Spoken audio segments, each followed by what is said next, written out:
Joe. Not even 8 Horcruxes can save you from the court of public opinion. Greetings one and all, I'm Red Angel, and welcome to another episode of Late Night Ponderings, my series of mini editorials that covers a wide range of subjects. Today's subject, Death of the Modern Author, an exercise in futility. In June of 1997, Harry Potter and the Philosopher's Stone was published in the UK, and then again in September of 1998 in the United States. The first film based on the popular book series came out in 2001 and was the highest grossing film of that year.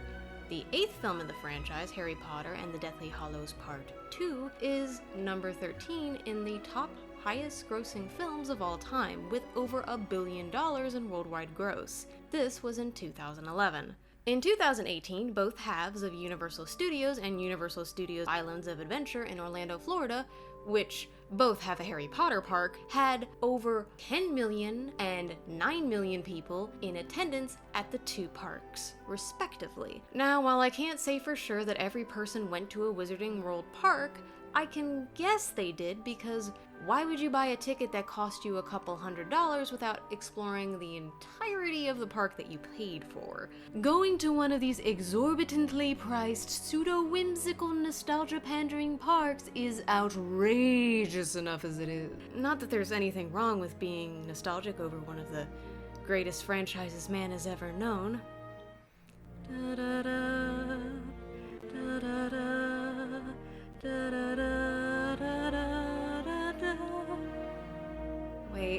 Wait, wrong beloved franchise. We'll get to you later, my dear. We won't be separated for long. Where was I? Oh, right, J.K. Rowling rolling around in her piles of money like Scrooge McDuck. Rowling herself has made $25 billion on the series as of 2018, and while through the years Rowling has made donation after donation to various charities, championed many causes, alas, Miss Joanne has revealed her ugly face beyond the veneer of activism and understanding. Am I saying that means that all the good she's done in the past is all null and void, and that she's some sort of she-demon out to destroy all of our childhoods? No, I'm not. Even if you argue if it's for tax breaks or something, Rowling still did quite a bit to help others, and that cannot be left out of the conversation about her. It builds more of a complete narrative, if you will, and helps us observe just where her limits of altruism lie. I can't take away from any of her good deeds that she's done in the past. That said, Miss Joanne, if you haven't noticed already, the internet is forever. One way or another, what you say and what you do on here is going to be around for a long time. No matter the kindness you've shown to others, the moment you bare your fangs, well, that'll be forever ingrained in the ones and zeros of this World Wide Web. And whoo boy, did you go for the wrong throat on this one. Going after any minority group, like trans people, that has been historically discriminated against and faced a variety of abuses and indignities over the years can be politely called an ill-advised decision. To me, there's always been a difference between ignorance, due to lack of education on a subject matter, and willful stupidity, and unfortunately for Miss Joanne, she falls in the latter category. Since her remarks on Twitter, Rowling has doubled, tripled, and hunkered down on everything she's said. Even if someone did make a point to her, she's accusing everyone of attacking her personally rather than her points. And while some people are, in fact, doing that, more people are tearing apart the articles she's posting up as quote-unquote facts. This is what I've gathered from reading dozens of tweets in preparation for this video. It's at this point where there's no way anyone can construe her actions as anything short of malice, terrifying ignorance, or both. As you can imagine, her behavior on the internet makes being a modern-day youth services librarian like myself a living nightmare. For anyone asking why I don't avoid talking about the series altogether, or why I can't separate the author from the series in its entirety, well, neither of those things are easy in the position that I'm in. Again, I'm a youth services librarian, which means every day I'm at work, I have at least one kid or parent asking me to recommend them a book series based off of some parameter that they give me. While nobody is asking me, Hey, Miss Librarian, can you tell me which books have authors without horrible Twitter feeds that showcase their toxicity? I will be asked to advise a child on a series that we have available at the library on the shelf right now that is easy to get into.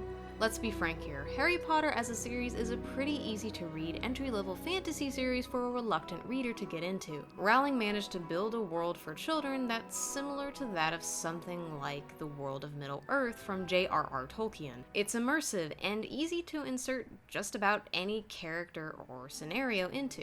Trust me on this, the amount of crossovers between Harry Potter and anything is staggering. I should know, I've read all the Harry Potter and X-Men fanfiction crossovers. Not only that, but the books have decent enough Lexile Levels, which is a scale that many teachers and parents use to select books that are appropriate for the child's quote-unquote reading level. A Lexile score goes by word frequency and sentence length within the text, evaluating readability. Potter falls under certain parameters of vocabulary and reading levels, which allows it to be an easily accessible read for most readers. For those who are not familiar, the Lexile level is a measure of the student's reading ability discovered by taking a test. The ideal is that the parents use that level as a way to help the child pick the appropriate books based on said level. Here's a simplified explanation of the system from scholastic.com. A student receives their Lexile level measure from one of two ways: taking a school-administrated SRI, Scholastic Reading Inventory test, which is specifically designed to measure the Lexile reading ability, or by taking a standardized reading test, which converts the reader's results to a Lexile measure.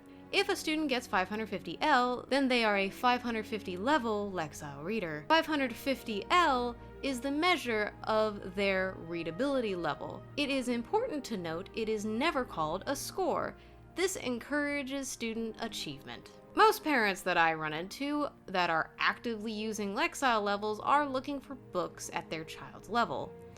The first Harry Potter book, The Sorcerer's Stone if you're in the United States, or The Philosopher's Stone if you're anywhere else, has a Lexile level of 800L, which means it's an average reading level for a 5th or 6th grader. For those of you who aren't stateside, the reading level is that of an average 10 to 12-year-old's reading level, with the books gradually moving up in difficulty. The wicked web librarians find themselves in is a sticky one indeed, because many parents come into the library asking us for a book not only fitting in this Lexile level, but also belonging to a series. Don't get me wrong, there are other books I could throw their way with a similar Lexile, full stop. But Potter falls into the right age range without it being too dense for the average reader.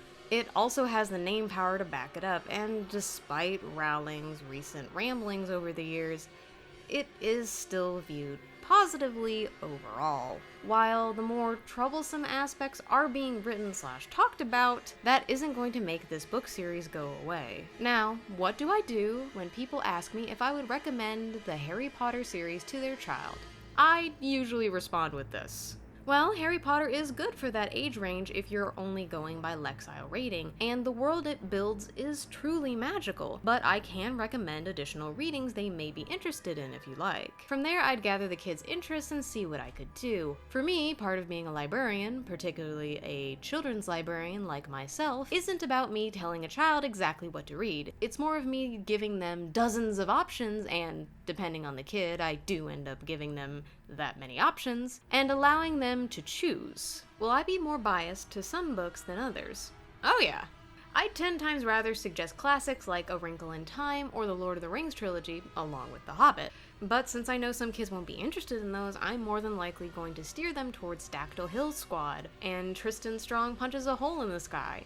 Then again, if they want a long-running series that's easy to binge, any of the Aaron Hunter series are an option. But Wings of Fire is a safer bet due to the more consistent characterization. I have dozens of recommendations like this, but if a kid wants to travel on the Hogwarts Express, far be it from me to stop them. I'm not going to force them to take any books they don't want. I'm only there to be their guide. That's my job.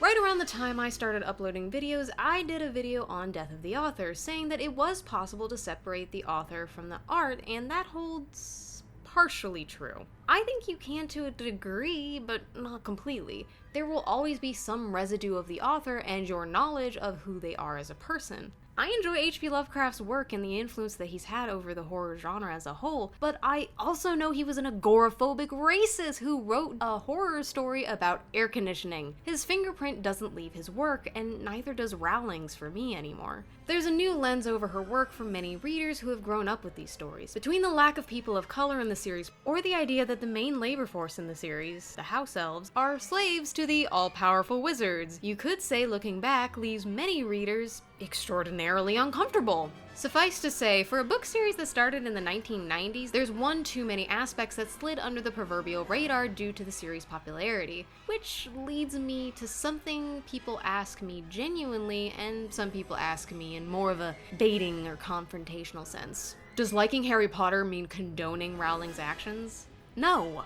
Listen, if you're anything like me, you grew up with the series, and I couldn't blame you if you still loved it. In many ways, I do too. I had a Harry Potter birthday party in the 4th grade. I read the newest book during every summer vacation until the series ended. I have a Hedwig plushie, took multiple Sorting Hat quizzes, Ravenclaw by the way, and spent countless hours looking through fan works. I, like many others, have a history with the series. But there's a reason I'm bringing this up. In my humble opinion, an important aspect of media consumption is being able to see the problematic elements in it and acknowledging them. It's why I'm able to say that while my view of the author has soured exponentially, even though I've never hero-worshipped the woman, I still love the world and the characters that she created. The subject of J.K. Rowling's career and work has become far more of a hot-button issue than it ever has been before, thanks to her deciding to be public to her millions of followers that her opinions on trans people aren't only factually wrong, but also hurtful and damaging to many of her formerly loyal fans, which has only led to outing various other aspects of the once supposed benevolent writer. Social media makes us connect to our favorite creators, for good or ill. You will never find an author that is completely dead. Most authors' works and their intentions behind said works are still being talked about centuries after they've become worm food. In the end, it's up to you what you take from and what you choose to read, watch, or play. No matter what Rowling says, people are still going to take what they want from the series. However, as I said earlier, the internet is forever, and with all this said and done, I can only say that maybe we should start paying attention to some other children's authors on Twitter. For the sake of our own sanities, I'm Red Angel, and I'll see you next time.